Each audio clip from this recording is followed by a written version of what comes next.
একবার সালাউদ্দিন শোয়েব চৌধুরীর কাছে যাই। সালাউদ্দিন শোয়েব চৌধুরী অ্যালেক্সকে অর্থাৎ অ্যালেক্স সোরসকে দেশের সম্পদ ফিরিয়ে আনার দায়িত্ব মোহাম্মদ ইউনূস দিয়েছেন কিনা বা সেটা ফিরিয়ে আনবার জন্য কথা হয়েছে এটা তিনি নিজেই বলেছেন কিনা, বাংলাদেশ সংবাদ সংস্থায় খবরটা করেছে কিনা সালাউদ্দিন শোয়েব চৌধুরী?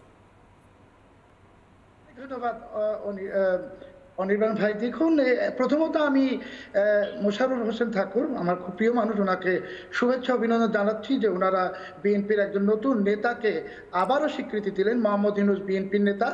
আজকের থেকে আমরা আবার জানলাম যে বিএনপির নেতা খালেদা জিয়া নয়, তারেক রহমান নয়, বিএনপির নেতা মোহাম্মদ ইউনূস। আপনাদেরকে অভিনন্দন বিএনপিকে।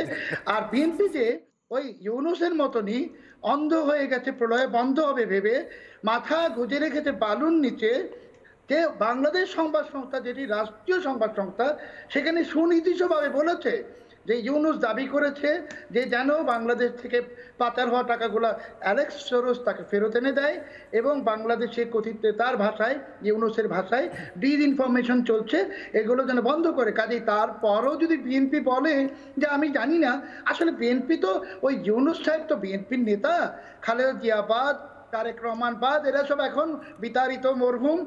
আমি মোশাররফ আহমেদ ঠাকুরের কাছে আরেকবার যাব। মোশাররফ আহমেদ ঠাকুরের আরেকটু সুযোগ প্রাপ্য বলবার জন্য। মোশাররফ আহমেদ ঠাকুর, আপনি এখনো ভেবে বলুন, আপনার দেশের সংবাদ সংস্থা খবর করেছে মোহাম্মদ ইউনূসকে কোট করে খবর করেছে, এবার বলুন।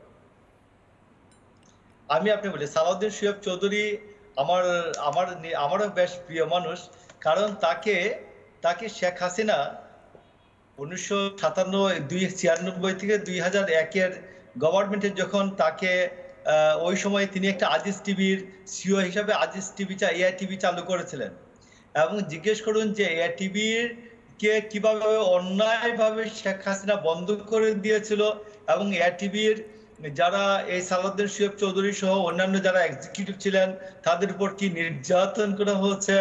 এবং শেখ হাসিনাকে নিয়ে আজকে আমাদের সালাউদ্দিন শোয়েব চৌধুরী ভালো বলছেন, আমরা আপত্তি নাই, কিন্তু সালাউদ্দিন শোয়েব চৌধুরীর উপর যে নির্যাতনটি শেখ হাসিনা চালিয়েছিলেন এটি আমি আজকে এই মুহূর্তে আমি উল্লেখ করলাম। আমি সালাউদ্দিন শোয়েব চৌধুরী আমাদের চৌধুরীর সঙ্গে আপনি এই বিষয়ে নিশ্চিতভাবে আলাদা করে আবার কথা বলে নেবেন, কিন্তু আমার প্রশ্নের উত্তর আমি পাচ্ছি না। আমি আপনাকে আরেকটা ইনফরমেশন দিই। এই জর্জ সোরস, আমার সঙ্গে নির্মলাবাবু বসে আছেন, প্রবীণ সাংবাদিক। জর্জ সোরস নিজে একজন ইহুদি এবং দ্বিতীয় বিশ্বযুদ্ধের সময় খুব দুর্ভাগ্যজনকভাবে পৃথিবী আরও অনেক ইহুদির সঙ্গে যেটা হয়েছে সেটা তার সঙ্গে ঘটে, তাকে তার পরিচয় লুকিয়ে নিজের দেশে বসবাস করতে হয়। আমরা জানি তখন হাঙ্গেরির বিখ্যাত ফুটবল প্লেয়ার পুস্কাস, তাকেও গ্যাস চেম্বারের সম্মুখীন হতে হয়েছিল।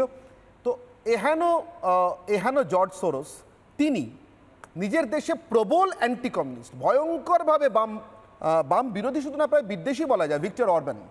তার দেশে যাওয়ার আমার সুযোগ হয়েছে, তার দেশের মানুষের সঙ্গে কথা বলার আমার সুযোগ হয়েছে। আমি খুব ভালো করে জানি হাঙ্গেরির মানুষের সার্বিক স্বাভাবিক মানসিকতা হচ্ছে তারা এখন ভয়ঙ্কর বাম বিরোধী, নির্মলবাবু, কারণ ওই ভয়ঙ্কর দুঃশাসন তারা দেখেছেন, গলা টেপা শাসন তারা দেখেছেন।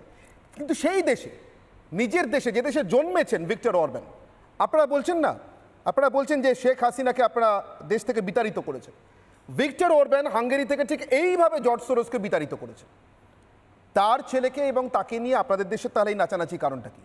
মানে হাসিনাকে আশ্রয় দিয়ে ভারত যদি ভুল করে থাকে, তাহলে আন্তর্জাতিকভাবে প্রমাণিত একটা দুর্নীতিগ্রস্ত চোর এবং সরকার ফেলার দায়ে অভিযুক্ত ক্রিমিনাল বাপ বেটা এবং যারা নিজের দেশ থেকে নির্বাসিত, তাদেরকে দেশের ভেতর ডেকে নিয়ে এসে তো খাতির তোয়াজ করছেন কেন আপনারা?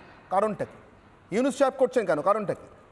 নানা ধরনের কন্টেন্ট দেখার জন্য লাইক করুন, শেয়ার করুন আমাদের ফেসবুক পেজ, সাবস্ক্রাইব করুন আমাদের ইউটিউব চ্যানেল। পাশাপাশি অন্যান্য ব্রেকিং নিউজের জন্য অবশ্যই চোখ রাখুন রিপাবলিক বাংলায়।